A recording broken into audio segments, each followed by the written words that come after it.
Subaru vairuotojams asocijuojasi su visais ratais varomais ralio automobiliais. Greičiausiai VRX STI modeliai yra galingos, puikiai valdomos, tikro vairuotojo mašinos. Tačiau kągi rinktis dinamišką sportišką vairavimą mėgstančiam vairuotojui, kuris sukūrė šeimą ar pradėjo auginti šunis? VRX STI tampa per daug aštrus, o pavyzdžiui Outback universalas per daug minkštas.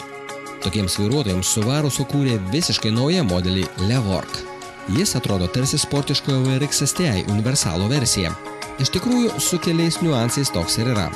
Pakaba vairo mechanizmas čia atkeliavo tiesiai iš VRX STI.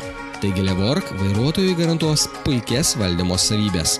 Jame montuojamas benzininis 1,6 litro darbo tūrio variklis su turbina pasiekianti 170 arklio galių nebus per aštrus šeimyninėms kelionėms, tačiau suteiks pagirtinas dinaminės savybės. Na, o universalo kėbulas leis sutalpinti visą šeimos mantą. Ar Levork gali tapti lietuviškąją automobilinę svajone, įvertins Lietuvos metų automobilio 2016 komisija.